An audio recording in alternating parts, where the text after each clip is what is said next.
No Brasil, a cada 4 dias, um profissional de saúde é agredido dentro de uma unidade pública de atendimento. 4 dias. Mas o que aconteceu na madrugada de uma quinta-feira fria no interior do estado não foi estatística. Foi um erro que abalou uma cidade inteira, derrubou carreiras, acordou um secretário de Estado às 3 da manhã.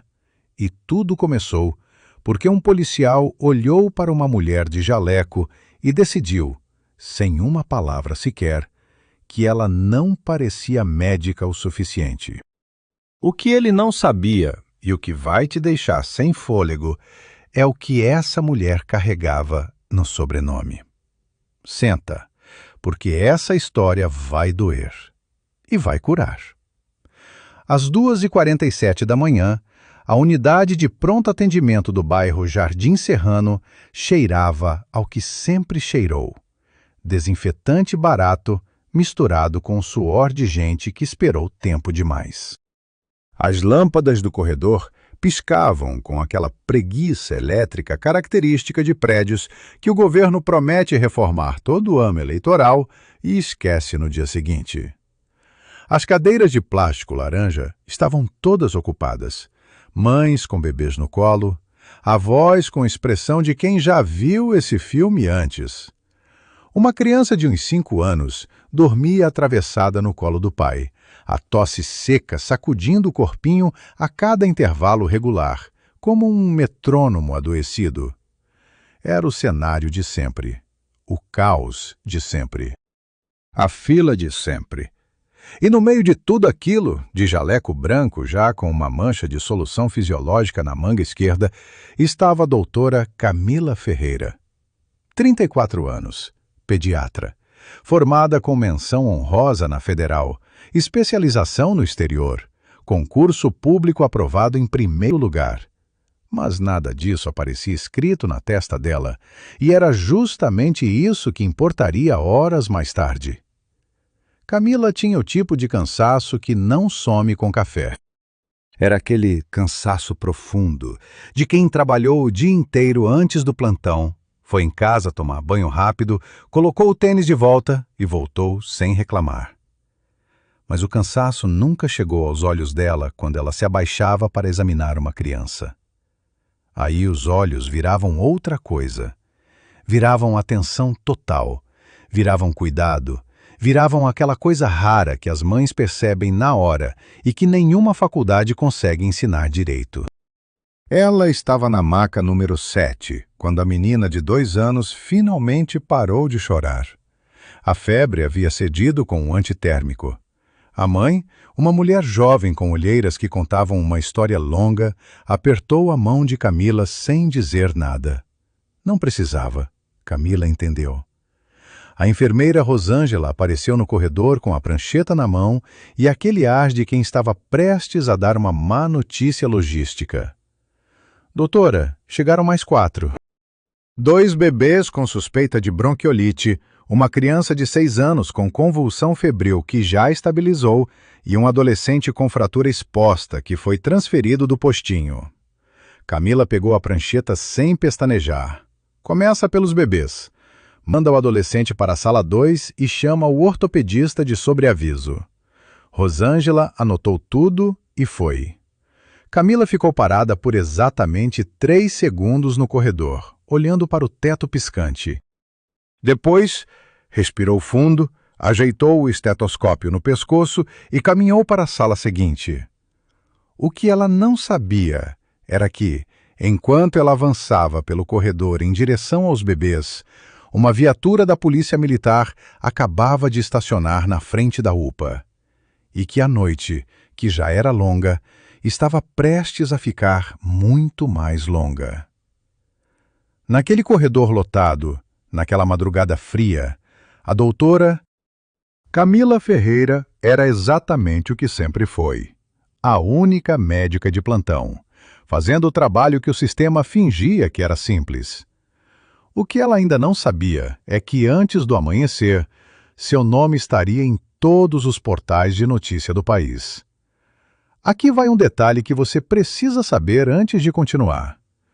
O policial Márcio da Silva não era um monstro de filme.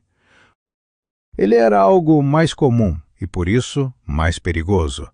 Era um homem mediano que nunca havia sido contrariado o suficiente para aprender que o mundo não girava em torno do seu crachá.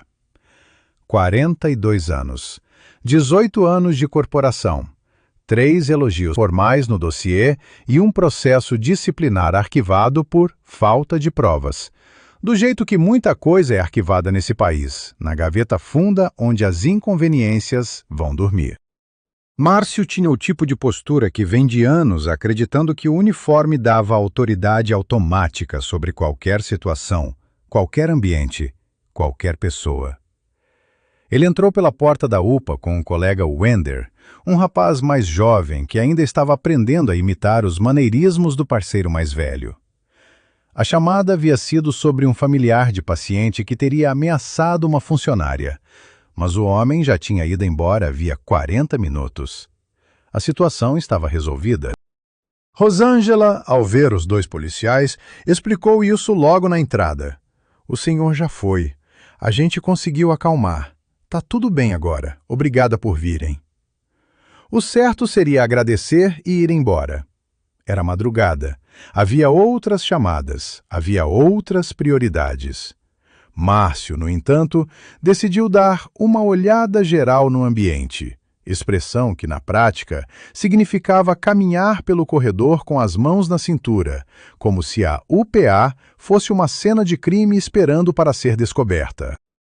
Foi nessa caminhada que ele cruzou com Camila. Ela estava de costas, escrevendo numa prancheta encostada na parede, o jaleco aberto, o crachá, que havia caído mais cedo e estava guardado no bolso depois que o prendedor quebrou, fora de vista. Cabelo preso com um lápis. Tênis de sola de borracha que amortecia o barulho dos passos. Nenhuma característica que Márcio, naquele momento, associou à palavra médica. Ele se aproximou com aquela desenvoltura de quem nunca imaginou que pudesse estar errado. Oi, moça, você trabalha aqui? Camila se virou, prancheta na mão. Trabalho sim, sou a médica de plantão. Posso ajudar? Márcio não processou a resposta. Ou processou e descartou. Há uma distinção importante entre essas duas coisas, e nenhuma delas é favorável a ele. Ele olhou para ela de cima a baixo com aquela vagareza de quem está calculando algo, e então perguntou, sem nenhum constrangimento. A médica? Ele fez uma pausa que carregava um mundo inteiro de pressupostos. Você tem alguma identificação? Camila, que já havia passado por variações desse roteiro antes, porque mulheres negras em ambientes que não esperam por elas sempre passam, explicou com calma que o crachá estava no bolso e que o prendedor havia quebrado durante o plantão. Estendeu o documento. Márcio olhou para o crachá como se fosse uma peça suspeita de um jogo de cartas. Wender, ao lado, olhava para o chão. Há situações em que o silêncio de quem está do lado é tão culpado quanto a fala de quem age. Aquele era um desses momentos.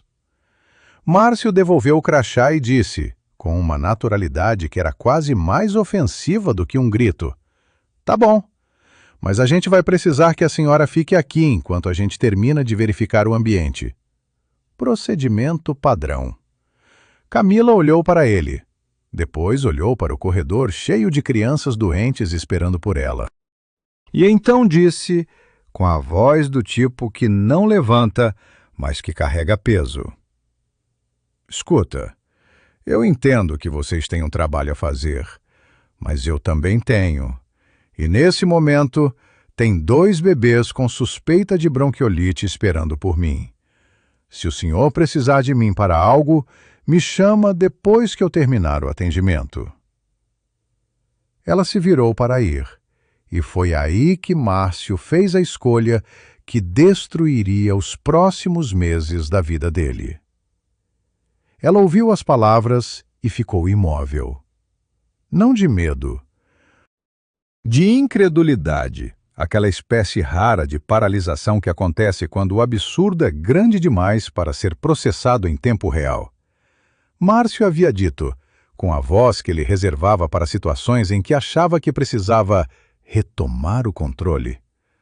A senhora não vai a lugar nenhum até eu liberar. Isso não é pedido. O corredor inteiro pareceu prender a respiração. Uma mãe que esperava na cadeira mais próxima ergueu os olhos do celular. Rosângela, que voltava com uma bandeja de medicamentos, parou no meio do caminho. Até a criança com tosse parou de tossir por uns 2 segundos, o que, considerando as circunstâncias, foi quase poético. Camila se virou devagar. Há um tipo de calma que assusta mais do que qualquer grito, e ela tinha essa calma.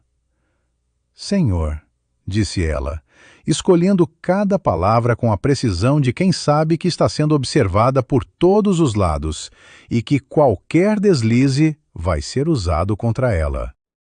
O senhor não tem autoridade para me impedir de exercer minha função dentro dessa unidade de saúde. Se o senhor tiver alguma suspeita formal sobre minha conduta, existe um procedimento para isso. Do contrário, eu preciso atender meus pacientes. Márcio deu um passo à frente. Não de ameaça explícita, daquele passo que é ameaça sem precisar se declarar como tal. Suspeita formal, eu tenho sim. A senhora estava num corredor restrito, sem identificação visível. No meu trabalho, isso é o suficiente. Rosângela largou a bandeja numa superfície próxima e se adiantou. Moço, ela é a médica. Eu trabalho aqui há 11 anos. Eu conheço ela. Ela está de plantão desde as 19 horas. Márcio olhou para Rosângela com um tipo de expressão que significa você deveria ficar fora disso. E disse, com uma cortesia que era o oposto de cortesia. A senhora pode voltar ao seu trabalho, tá? Isso não é com você. O rumor negro da situação, se é que se pode chamar de humor o que dói tanto, estava no detalhe que Márcio nunca considerou. Ele havia entrado numa UPA pública de madrugada, numa cidade onde todo mundo conhece todo mundo, e estava confrontando a única médica de plantão na frente de câmeras de segurança, de uma enfermeira veterana, de uma sala cheia de mães desesperadas e de um adolescente com fratura exposta, que ainda esperava atendimento na sala 2. Em algum gabinete confortável do mundo, um professor de ética policial estava, naquele exato instante, dando um exemplo hipotético de como não proceder. E Márcio estava vivendo esse exemplo em tempo real, sem saber. Então aconteceu o que não deveria ter acontecido. Márcio pegou o braço de Camila. Não foi um gesto violento no sentido cinematográfico. Não houve empurrão, não houve voz levantada. Foi o gesto de quem considera que tem o direito de direcionar o corpo de outra pessoa como se esse corpo fosse um objeto de trânsito. Os dedos fecharam no antebraço dela por cima do jaleco e ele disse: "Vem comigo, por favor. A gente vai resolver isso do lado de fora." Camila olhou para a mão no seu braço. Depois olhou para o rosto de Márcio. Depois, lentamente, virou os olhos para a câmera de segurança no canto superior do corredor. A câmera, naquele momento, era a única testemunha que não podia ser mandada embora com um "Isso não é com você." Uma mulher na cadeira de plástico laranja começou a gravar com o celular. Depois outra. Depois uma terceira. Márcio não viu. Mas a câmera de segurança da UPA gravou tudo, em alta definição, com áudio. Enquanto ela era processada como suspeita numa delegacia, uma criança na UPA esperava pelo médico que não voltaria. Esse detalhe específico, vai aparecer nos jornais no dia seguinte e vai fazer muita gente que nunca entrou numa UPA na vida entender finalmente o que significa um sistema que desumaniza quem cuida. Camila entrou na viatura com a cabeça erguida. Havia algo de quase ensaiado na compostura dela, mas não era frieza. Era o resultado de uma vida inteira aprendendo que a única coisa que ninguém podia tirar dela era a dignidade. Eles podiam tirar a liberdade por algumas horas, podiam tirar o jaleco, podiam tirar o tempo, mas não podiam tirar aquilo. Wender, no banco da frente, não falou uma palavra durante o trajeto. O silêncio dele era o de um homem que sabe que está a bordo de algo que vai terminar mal, mas não tem coragem suficiente para virar o volante. A delegacia de plantão tinha aquele ar de sempre. Café velho, luz de neon, formulários que ninguém preencheu até o fim. O delegado Sérgio Pimentel, 51 anos, careca com dignidade, estava terminando um relatório quando Márcio entrou com Camila. Pimentel ergueu os olhos e, em menos de 3 segundos, fez a leitura de situação que qualquer pessoa com um mínimo de perspectiva faria. À sua frente estava uma mulher bem articulada, vestida de jaleco médico, com estetoscópio no pescoço, olhando para ele com a expressão de quem está catalogando cada detalhe do ambiente para uso futuro. Algo está muito errado aqui, pensou Pimentel. Mas o errado, intuiu ele, não era a mulher. Márcio explicou a situação com a segurança de quem ainda não entendeu que está num campo minado. Abordagem de rotina, suspeita de presença irregular em área restrita, resistência à autoridade. Pimentel ouviu tudo, depois olhou para Camila. A senhora pode se identificar? Camila abriu o bolso do jaleco e colocou sobre a mesa o crachá da UPA, a carteira de identidade, a carteira do Conselho Regional de Medicina, com um número bem visível e, por último, o celular, que já havia recebido 12 mensagens de Rosângela e 3 perdidas de um número com o prefixo do Gabinete do Estado. Pimentel olhou para aquele conjunto de documentos. Depois, olhou para Márcio. Depois, de volta para os documentos. O silêncio que se seguiu tinha a textura específica de quem está decidindo se ainda há como consertar alguma coisa. Márcio, que continuava em pé, com as mãos na cintura, disse: Delegado, o procedimento foi correto.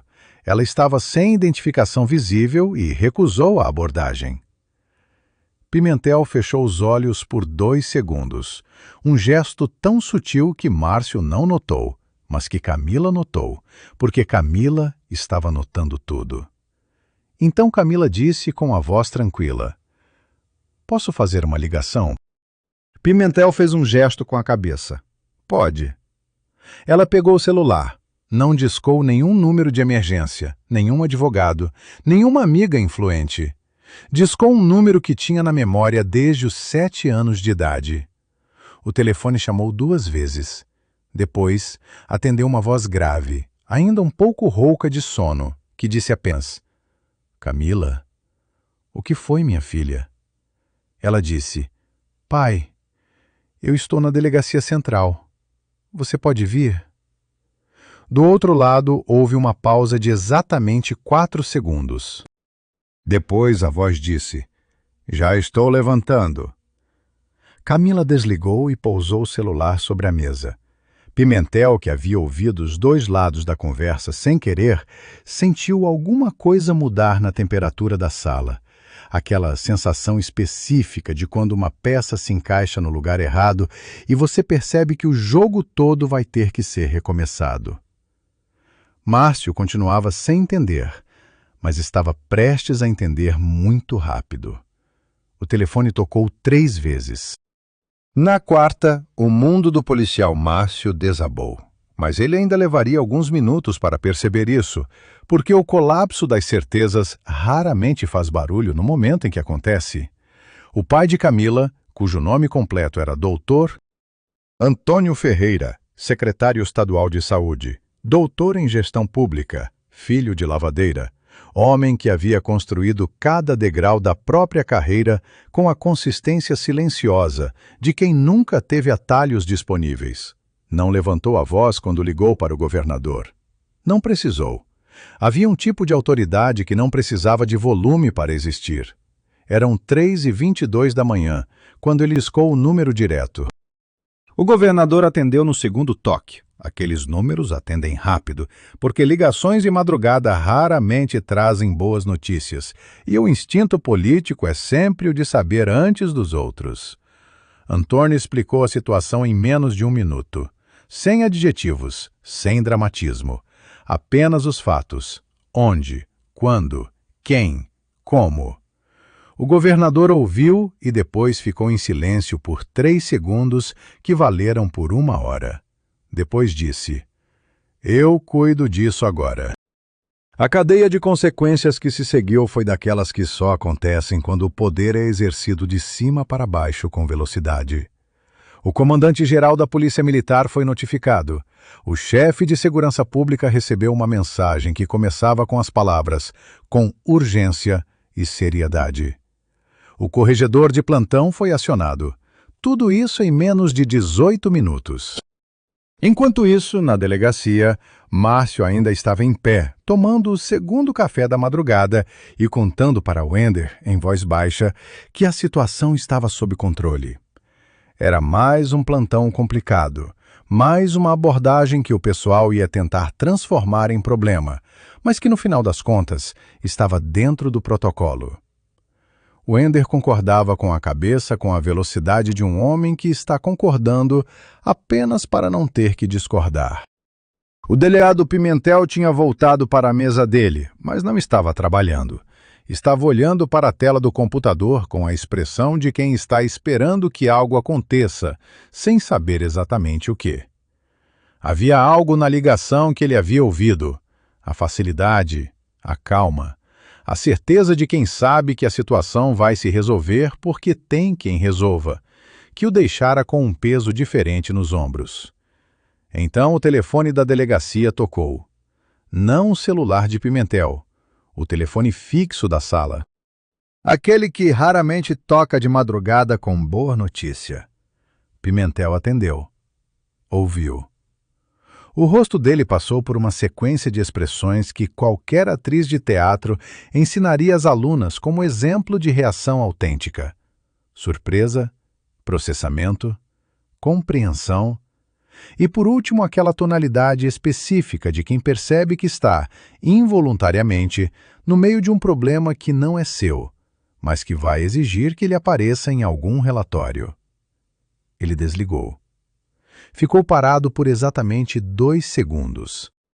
Depois, se levantou e caminhou em direção a Márcio, com um tipo de passo que não convida a interrupções. "Márcio", disse ele, a voz baixa, mas clara. "Você sabe quem é a mulher que você trouxe?" Márcio franziu o senho. "Médica de uma UPA, pelo que ela diz." Pimentel respirou fundo com a resignação de quem está prestes a compartilhar uma informação que vai mudar o humor do ambiente de forma irreversível. Ela é filha do secretário estadual de saúde, o doutor Antônio Ferreira, que acaba de falar com o governador. Que acabou de falar com o seu comandante. Que vai chegar aqui em menos de 20 minutos.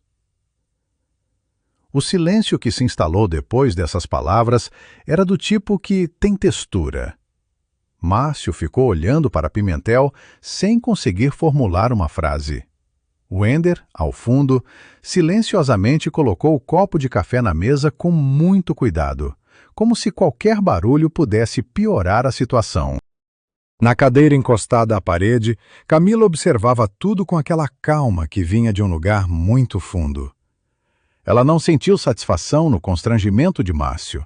Sentiu apenas aquela exaustão velha de quem precisou, mais uma vez, de um pai com cargo importante para que a tratassem como ser humano. E essa exaustão era, de certa forma, mais pesada do que tudo o que havia acontecido até ali. Porque ela sabia que havia milhares de mulheres como ela naquele país, que passavam pela mesma coisa todas as semanas, e que não tinham um pai secretário para ligar às 3 da manhã. Ele entrou pela porta da delegacia como se entrasse numa sala de audiência, sem pressa, sem volume, apenas presença, Daquele tipo que não precisa se anunciar porque o ambiente inteiro percebe antes que a pessoa abra a boca. O doutor. Antônio Ferreira tinha 61 anos, e o tipo de rosto que carrega história visível. As têmporas completamente grisalhas. As mãos grandes e calejadas de um homem que havia começado a vida muito longe de gabinetes com ar-condicionado e tapete no chão. Filho de lavadeira de um bairro operário do interior, ele havia sido o primeiro da família a entrar numa universidade federal. O primeiro a tirar um passaporte. O primeiro a apertar a mão de um governador de igual para igual. Não por sorte. Por aquela teimosia silenciosa de quem decide, num dado momento da infância, que o mundo vai ter que abrir espaço porque ele não vai parar de caminhar. Ele usava um terno cinza que claramente havia sido colocado às pressas, a gravata levemente torta, o nó não completamente assentado. Mas havia algo nessa imperfeição que era mais imponente do que qualquer elegância calculada. Era a imperfeição de um pai que largou tudo ao ouvir a voz da filha. Quando entrou na sala, seus olhos foram direto para Camila. Ela estava sentada na cadeira encostada à parede, o jaleco ainda vestido, o estetoscópio ainda no pescoço, as mãos unidas no colo. Os dois se olharam por um momento que não precisou de palavras. Então ele caminhou até ela, se abaixou levemente e a abraçou. Não foi um abraço longo. Foram 4 segundos contados. Mas era o tipo de abraço que diz: eu sei, eu estou aqui, e agora vai mudar. Depois, ele se endireitou, ajeitou a gravata com 2 dedos e se virou para a sala. Pimentel estava de pé atrás da mesa. Wender havia sumido estrategicamente para algum corredor.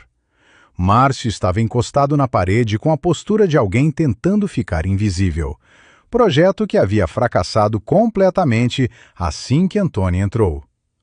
O secretário não apresentou o cargo. Não era necessário. Pimentel o reconheceu imediatamente, e Márcio, que havia finalmente feito uma busca rápida no celular nos últimos 10 minutos, também.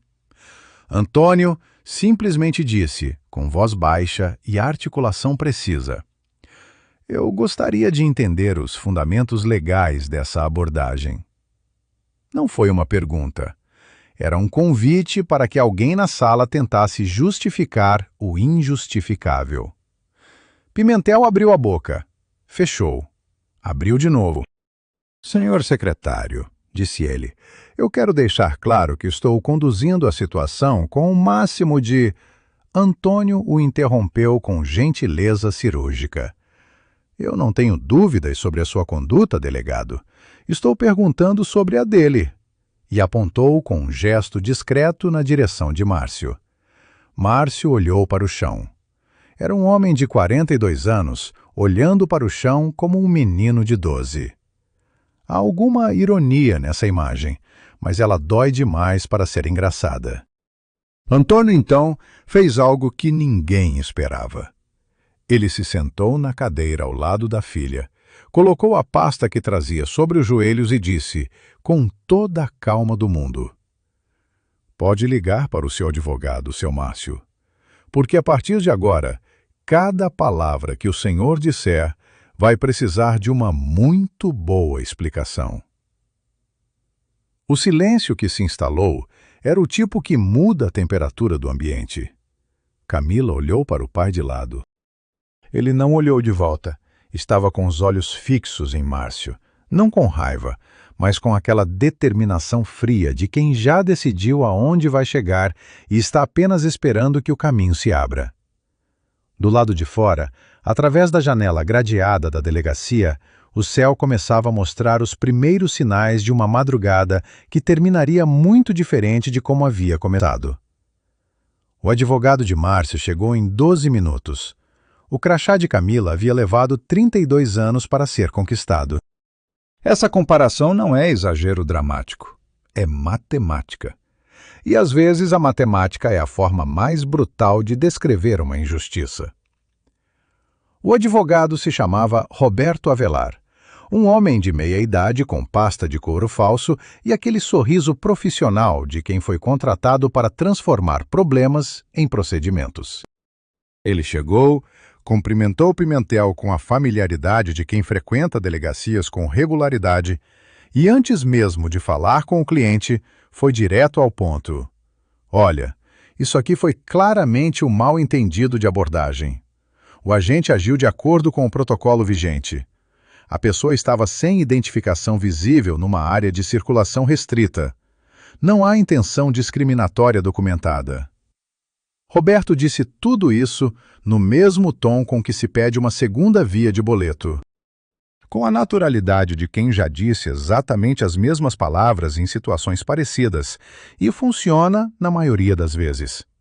Só que desta vez, Antônio Ferreira estava sentado na cadeira ao lado da filha, com a pasta aberta sobre os joelhos, e havia retirado dela um bloco de notas onde já tinha escrito alguma coisa com a caneta que carregava no bolso do terno. Ele esperou Roberto terminar.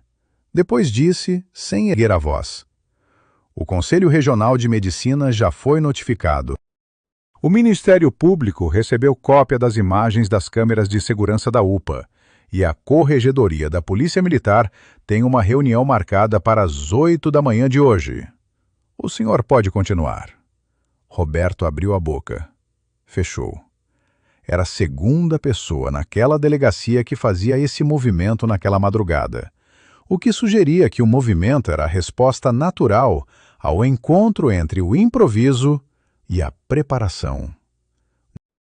Então, aconteceu o que sempre acontece quando a máquina de proteção corporativa percebe que o tamanho do problema é maior do que o esperado. A estratégia mudou.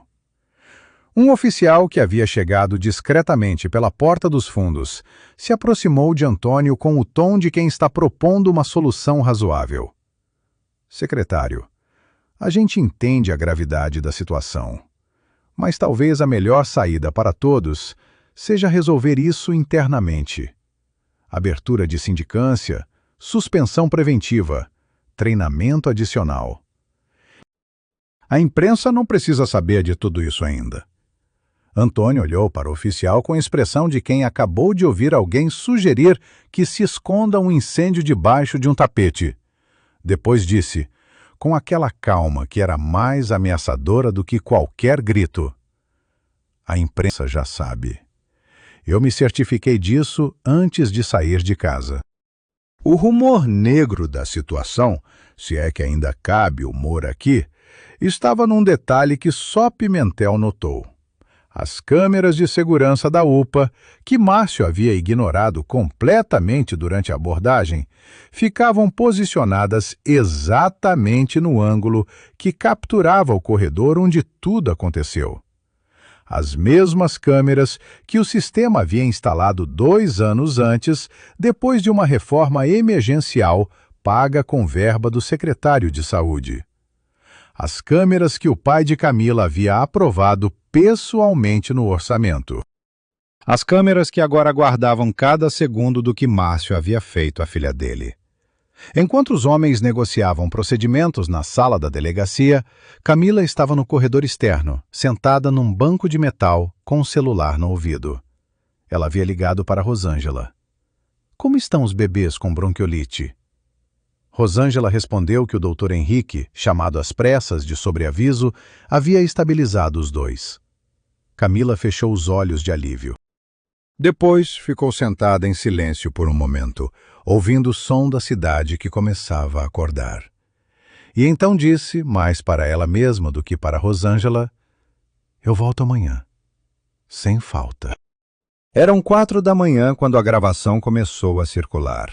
Às 6, o nome dela era o mais buscado do país. Às 8, havia uma vigília espontânea na frente da UPA, com velas e cartazes feitos à mão. Às 10, o caso havia cruzado fronteiras e uma associação internacional de pediatria havia emitido nota de solidariedade em 3 idiomas. A funcionária que havia gravado parte da abordagem se chamava Daisy, auxiliar de serviços gerais, 28 anos, mãe de 2 filhos. Ela não havia pensado muito antes de apertar o botão de gravação. Foi um instinto, o mesmo instinto que faz alguém segurar a mão de um estranho que está caindo. Depois do que viu, ela ficou parada por uns 2 minutos no corredor vazio, olhando para a tela do celular com o vídeo gravado. Depois pensou, se eu guardo isso, foi de graça. E mandou para o grupo do bairro. O que aconteceu a seguir tem a velocidade específica da indignação coletiva quando ela encontra uma imagem que não precisa de explicação. O vídeo mostrava tudo. Camila de jaleco, estetoscópio no pescoço, carteira do CRM sendo apresentada e Márcio, ignorando cada um desses elementos com a consistência de quem tomou uma decisão antes de ter qualquer informação. O momento em que ele agarrou o braço dela estava no vídeo. O corredor cheio de crianças doentes estava no vídeo. A expressão de Rosângela, que misturava incredulidade e terror, estava no vídeo. Em 2 grupos de WhatsApp virou 50. Em 50 virou 300. De 300 foi para os perfis de ativistas, que foram para os jornalistas que cobriam segurança pública, que foram para os portais, que foram para a televisão. Médicos de todo o país começaram a postar fotos de si mesmos com jalecos e estetoscópios, segurando folhas com o nome de Camila escrito à mão. A hashtag apareceu primeiro em São Paulo, depois no Rio, depois no Nordeste, depois em Lisboa. Porque injustiça é um idioma que não precisa de tradução. O Conselho Federal de Medicina publicou uma nota às 7 da manhã que começava com as palavras: com indignação e firmeza, repudiamos. O humor negro estava inevitavelmente no perfil pessoal de Márcio nas redes sociais, que estava público e que havia recebido nos últimos 36 meses algumas publicações de interesse documental. Uma foto dele fardado num churrasco com a legenda: orgulho de servir e proteger. Um vídeo de aniversário de corporação com a legenda 18 anos dedicados à segurança do nosso povo. E, tragicamente, uma postagem de 3 dias antes da noite em questão, onde ele havia compartilhado uma frase motivacional sobre respeito e ética profissional. Internet não esquece. Internet não perdoa. E internet, naquela manhã, estava com uma paciência de 0. O comandante da PM deu uma coletiva às 9 da manhã com a expressão de quem foi acordado às 3, trabalhou sem parar até às 8 e ainda teve que passar roupa no paletó antes de enfrentar as câmeras. Ele leu um comunicado oficial que reconhecia a gravidade da situação, anunciava a suspensão imediata de Márcio e prometia investigação rigorosa. Não usou a palavra erro. Usou a palavra episódio, o que gerou uma segunda onda de indignação nas redes sociais, porque episódio é palavra de série de televisão, não de abuso de autoridade. Camila não estava assistindo a nenhuma coletiva. Estava em casa, finalmente, tomando o primeiro banho quente da madrugada. Seu pai estava na cozinha fazendo café. E nenhum dos dois falou muito. Às vezes o silêncio entre pai e filho é a forma mais honesta de dizer "eu te amo" e "me desculpa". E o mundo deveria ser diferente, tudo ao mesmo tempo. Ele leu o papel com a voz trêmula. Ela ouviu com os olhos secos. A sala inteira chorou menos do que ela, porque ela não chorou. E esse era o detalhe que todos os presentes levaram para casa naquela tarde. A coletiva havia sido convocada pelo comando da polícia para as 2 da tarde de uma sexta-feira que o país inteiro estava assistindo. O pátio externo da sede do comando estava tomado por câmeras, microfones e aquela energia específica de quando muita gente espera por algo que não sabe exatamente o que é, mas sabe que é importante. Márcio apareceu ao lado de um porta-voz institucional. Ele estava fardado, o que foi um erro de leitura de ambiente tão monumental que alguns jornalistas trocaram olhares discretos assim que ele entrou. Havia algo de profundamente equivocado em usar o uniforme, o mesmo uniforme para pedir desculpa pelo que o uniforme havia feito. Mas ninguém na assessoria do comando havia pensado nisso, ou, se pensou, não disse nada. O porta-voz falou primeiro. Frases de protocolo, expressões de lamentação corporativa, o vocabulário cirúrgico de quem foi treinado para dizer tudo sem assumir nada. Depois Márcio pegou o papel. Ele leu. A voz saiu mais fraca do que ele esperava, e ele teve que começar 2 vezes. Reconheço que minha abordagem foi inadequada. Peço desculpas à doutora Camila Ferreira e à sua família pelo constrangimento causado. Não foi minha intenção. Alguém na multidão disse, autossuficiente para todos ouvirem. Não foi sua intenção o quê? Márcio parou. Olhou para o papel. Continuou. Camila estava presente. Não porque quisesse estar. Ela havia passado a noite anterior tentando convencer o pai de que não precisava comparecer, que já havia passado tempo demais naquilo. Mas Antônio havia dito, com aquela firmeza tranquila dele, você não precisa aparecer como vítima. Apareça como quem você é. E ela foi. Ela estava de jaleco, o crachá bem visível desta vez, preso com um prendedor novo, bem no centro do peito.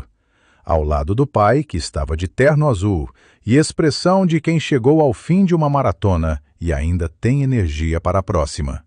Quando Márcio terminou de ler, o porta-voz abriu para perguntas da imprensa. Então Camila deu um passo à frente e pediu a palavra. O porta-voz hesitou. Antônio olhou para ele com uma sobrancelha levemente erguida. O porta-voz cedeu o microfone. Camila ficou parada por um segundo diante daquele buquê de microfones. Depois começou a falar. E o que saiu não era o discurso que ninguém esperava. Não era raiva, não era acusação, não era vitória. Era algo muito mais difícil de ouvir do que qualquer uma dessas coisas. Ela disse, eu quero falar sobre a criança que ficou esperando. Pausa. A praça inteira ficou quieta. Enquanto eu estava sendo conduzida para a viatura, tinha um menino de 7 anos com crise asmática na sala 2 da UPA.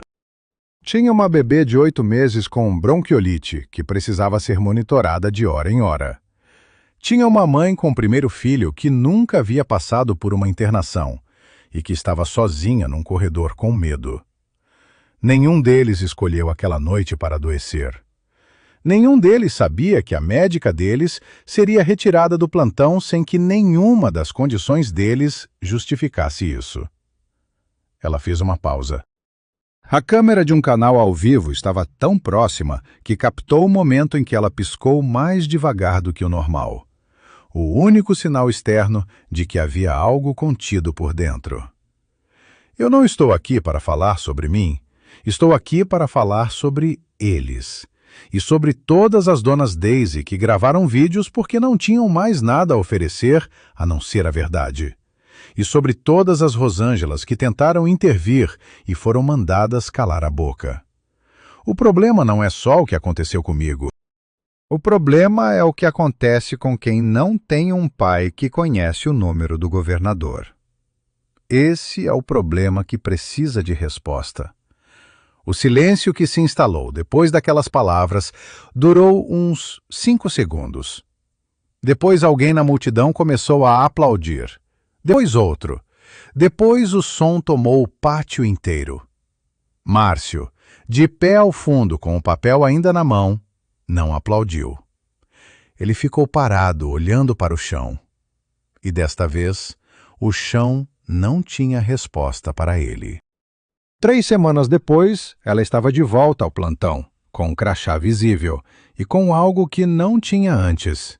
Não poder, não fama, não vingança.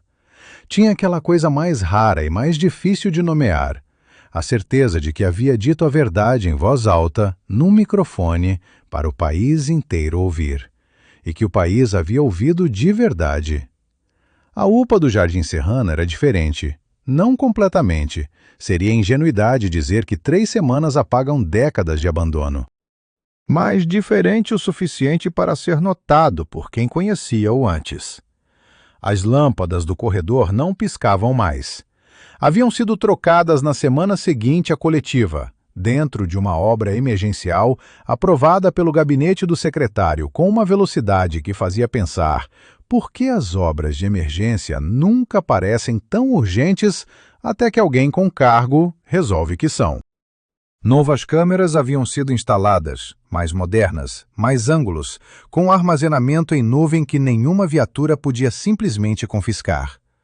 Um protocolo novo havia sido fixado na parede da recepção, em letras grandes o suficiente para que qualquer pessoa que entrasse pela porta conseguisse ler. Os direitos dos profissionais de saúde, os limites da autoridade policial em unidades médicas e um número direto da corregedoria impresso em vermelho. Coisas pequenas. Mas as mudanças reais sempre começam com coisas que parecem pequenas. Camila chegou para o plantão das 19 horas como sempre. Tênis de borracha, jaleco, estetoscópio, cabelo preso. O crachá no prededor novo, bem visível no centro do peito. Rosângela estava na recepção e, quando viu ela entrar, parou o que estava fazendo e ficou parada por um segundo. O tipo de pausa que é, na prática, um abraço que a distância profissional não permite. "Doutora", disse Rosângela, "bem-vinda de volta." Camila sorriu. O mesmo sorriso de sempre, o que não some com cansaço. Ela estava na terceira ficha quando uma mulher se levantou da cadeira de plástico laranja e caminhou em sua direção. 30 e poucos anos, bebê no colo, olheiras que contavam uma história comprida. Camila reconheceu imediatamente. Era a mãe da bebê com bronquiolite da noite do incidente. A que havia ficado sozinha no corredor enquanto o plantão desabava. A mulher disse: "Eu vim aqui especialmente para te ver. Não precisava de médico hoje, não. Só queria te agradecer." Camila ficou parada por um momento.